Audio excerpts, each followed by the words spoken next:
may isa pang insidente. Ito ay isang Taiwanese national. Alam ito na ngayon ay PNP chief, si Bato de la Rosa. Siya noon ang regional intelligence ng PRO 11. In short, ARTO. Dito, supposed to be joint operations ng grupo namin at ng region. Ito instruction din ni SPO4 Sunny Buenaventura. Ilocate itong Taiwanese national, nalimutan ko lang ang pangalan. Kami ang nakakuha. Nakuha namin ito through information galing sa kanya sa harap ng KTV bar na pagmamayari ni Charlie Tan. Ang malas lang, mayroon siyang dalawang kasama na Pilipino. Gisip house namin si yung Taiwanese, pati yung dalawang Pilipino. Dinala namin sa isang motel sa Davao City. At dito na pag-alaman namin sa kanyang broken English in Tagalog na mag-settle siyang problema kay Charlie Tan. At dito din nalaman namin na ang dalawang Pilipino ay nandoon lang sa isang maling lugar, maling oras, at maling kasama. Yung isang Pilipino, to my recall, ang kanyang wife ay isang lady lawyer na nag-practice sa Davao City. Yung isa naman, kung hindi ako nagkamali, na isang engineer. In-inform namin si Sunny kasi alam namin hindi naman talaga kasama yung dalawa. Ang instruction ni Sunny sa amin, collateral damage na yan.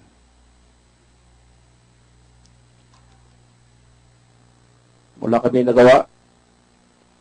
Sinunod namin ang instruction kasi yun ang utos ni Superman. Pinadala ko sa quarry ang tatlo.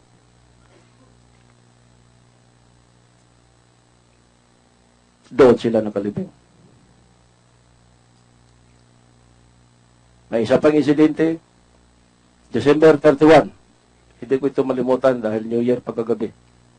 Tumawag sa akin si Sunny Buenaventura. Nag-inform sa akin na ni-read ng PDEA National Capital at ng PDEA 11 lead by Colonel Wilkins Villanueva. Dito nakuha ang more than 100 kilos of shabu. Napatay ang 6 na Chinese nationals. Tumawag si Sunny sa akin.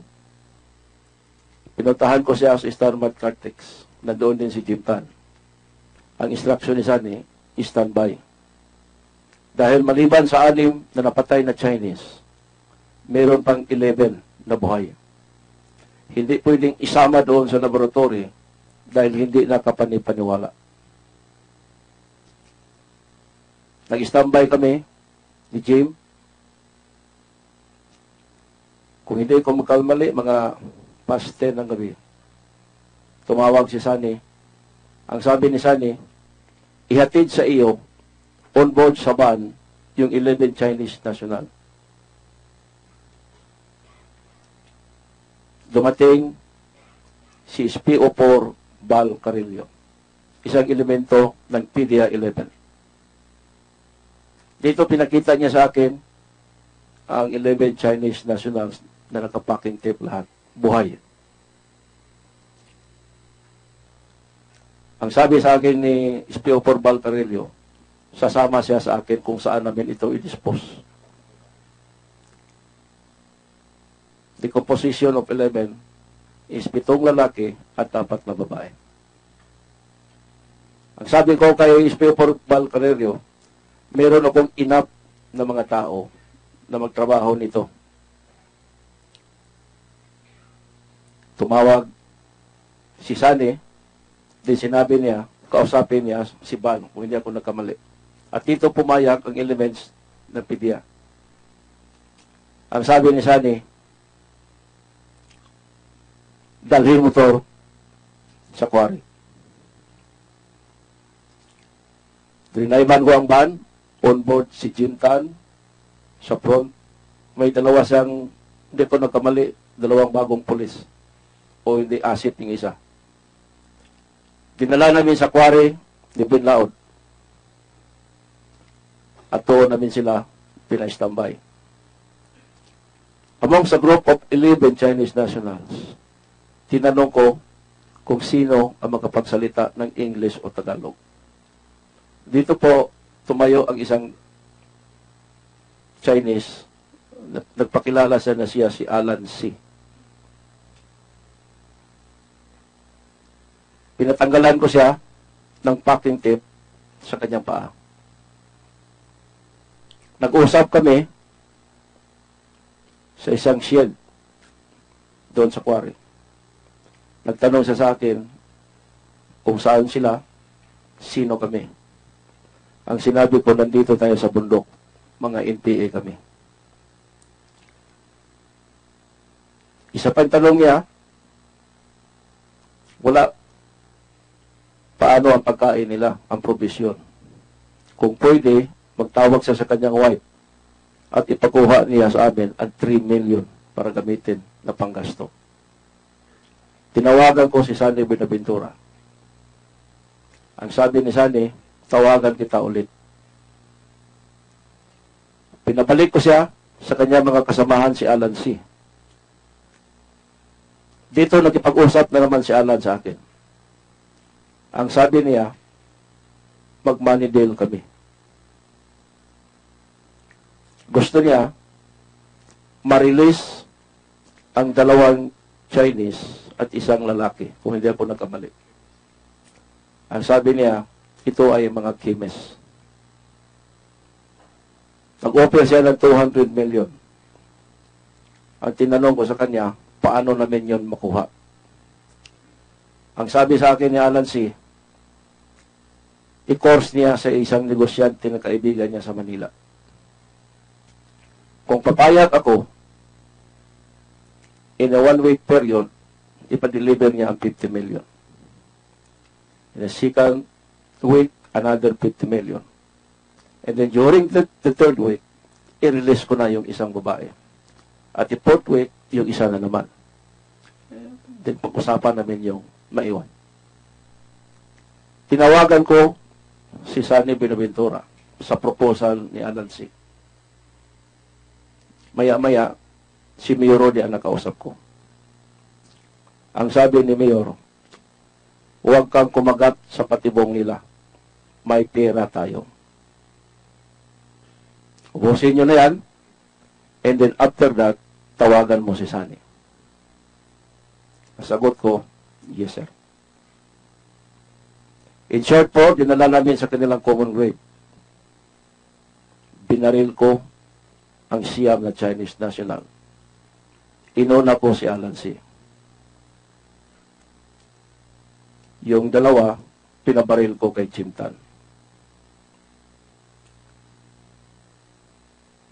Binalik namin ang van almost 4 o'clock in the morning na. Yung tinawagan ko si SPO Formal Carrillo. Pwede nang i-pick up ang van. Malinis na.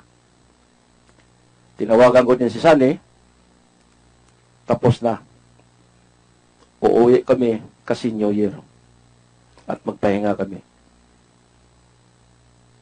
For several days, pinapunta ko ni Sunny doon sa Caltex Star Mart with Jim Tan. Hindi ko nagkamali, nagbigay siya sa amin ng 500,000. Binigay ko sa niya ang share niya kay Jim at akin.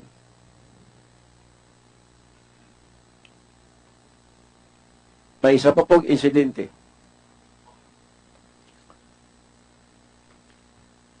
Yung Taiwanese na sinabi ko na may 2 collateral damage. After na nalibing yon, tumawag sa akin si then Superintendent na PNP Chief Bato de la Rosa. Nagkita kami sa isang Shell Select somewhere in Buhangin, Davao City. At tinanong niya sa akin kung ano ang findings namin nung naggawa kami ng investigation doon sa Taiwanese. Ang sinabi ko sa kanya, wala kaming nakuha drugs. Ang pagkaalam namin, may gisettle siya na problema with Charlie Tan. Kaya lang, may dalawang na collateral damage. Ang comments ni Bato sa akin, parang elimination of competitors. Ang sa isip-isip ko, hindi pala lingid sa kaalaman namin, nagiging mga foot soldiers kami ng mga drug lord.